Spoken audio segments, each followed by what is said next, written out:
បាទសូមគោរពស្វាគមន៍បងប្អូនទាំងអស់គ្នាការចូលមកកាន់ Channel ខ្ញុំបាទថ្ងៃនេះខ្ញុំមានរូបមន្តថ្មីមួយទៀតសម្រាប់បងប្អូនដែលមានបញ្ហាក្អួតចង្អោរណាអញ្ចឹងចំពោះអ្នកខ្លះដែលគាត់មានបញ្ហាក្អួតចង្អោរគាត់ប្រើថ្នាំទប់ក្អួតហ្នឹងបើសិនជាយើងនៅជាពេទ្យយើងអាចរកបែបនេះបានហើយចុះបើសិនជាយូរប្រឡប់យើងមានបញ្ហាបែបនេះតែយើងគួរធ្វើបែបណា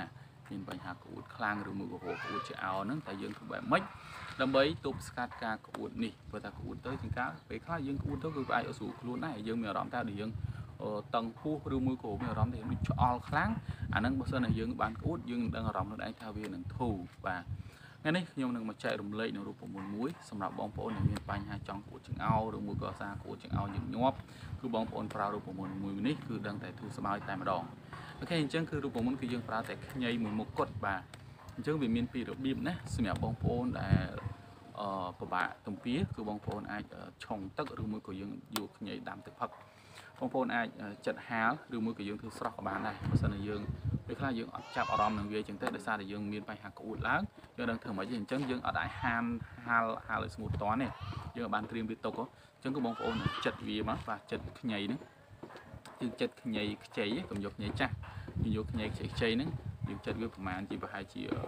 មកច្រោបបន្តិចមកយើងយកដាំទឹកឲ្យជាមួយកែវបាទដាំទឹកមួយកែវពិសាខ្ញីហ្នឹងទៅវាធ្វើឲ្យបងប្អូនបាត់ក្អួតបាត់រោគក្អួតបាត់ទីងធងហ្នឹងឯងអូខេហើយរបៀបទី2គឺយើងប្រើខ្ញីខ្ចីដដែលប៉ុន្តែយើងទំពាហូបតែម្ដងបាទប៉ុន្តែថាខ្ញីវាមានរសជាតិរៀងហឹររៀងហាងអីខ្លះអញ្ចឹងណាអញ្ចឹងគឺបងប្អូនធ្មាញវាថាធ្មាញមិនថាយើងទ្រាំទៅពីលេបតិចទៅបាទបិទហើបិទច្រមុះខ្លះទៅយើងទៅពីលេបទៅវាធ្វើឲ្យបញ្ហាក្អួតឆ្អោហ្នឹងគឺថមថយបាត់ទៅវិញចាក់ជាកំខានអូខេរូបមន្តហ្នឹងគឺងាយធ្វើមែនទែនហើយសូមចែករំលែកវីដេអូនេះទៅកាន់អ្នកដទៃឲ្យគាត់បានឃើញគាត់បានដឹងពីអត្ថប្រយោជន៍របស់ខ្ញីខ្ចីនេះផងបាទអញ្ចឹងខ្ញុំរំលឹកឡើងវិញតិចសម្រាប់បងប្អូនដែលមានបញ្ហាក្អួតចង្អោរណាគឺខ្ញីបាទខ្ញីនឹងយើងយកខ្ញីនឹងមកដាំទឹកពិសាយើងអាចហាលវាឲ្យស្ងួតក៏បានឬមួយក៏យើងធ្វើវាទាំងស្រស់ក៏បានដែរប៉ុន្តែដូចខ្ញុំប្រាប់អញ្ចឹងបើសិនណាយើងមានបញ្ហាហើយយើងមិនអាចទៅធ្វើវាក្រៀមស្រស់បានទេក្រៀមភ្លាមបានទេអញ្ចឹងគឺយើងលាងវាស្អាតយើងហាន់វាចំណិតមកយើងយកទៅដាំទឹកបាទយើងយកវាទៅដាំទឹកពិសាហើយអស់មួយកែវហើយយើងហូបទឹកក្តៅបន្ថែមទៀតទៅវាធ្វើឲ្យយើងធូរស្បើយពីការរវល់មុខក្អួតថាក់អន្ថើយហ្នឹងហើយបាទក្អួតធីងធងហ្នឹងគឺវានឹងបាត់ទៅវិញហើយជាពិសេសអ្នកដែលអាសាវិលមុខអ្នកដែលអាសាហូបក្អួតហ្នឹងគឺបងប្អូនធ្វើបែបនេះពិសាទៅហើយមួយទៀតនេះគឺយើងទំពាខ្ញីឆៅបាទយើងកាត់ប៉ុណ្ណេះមេដៃមកសិនយើងទំពាគឺតែមេដៃយើងធំ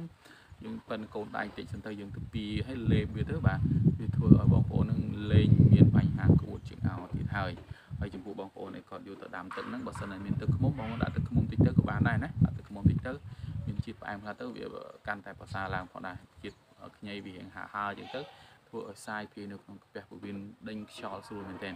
អូខេហ្នឹងអញ្ចឹងគឺវីដេអូខ្ញុំមានប៉ុណ្ណេះរាល់ចំណុចផ្សេងបងប្អូនអាចខមមិនសាកសួរបន្ថែមទៀតបានខ្ញុំនឹងប្រាប់នៅអីដែលលម្អិតដែលបងប្អូនមិនបានដឹងអូខេអញ្ចឹងយើងចាំជួបគ្នានៅវីដេអូក្រោយទៀតបាទសូមអរគុណសូមជម្រាបលា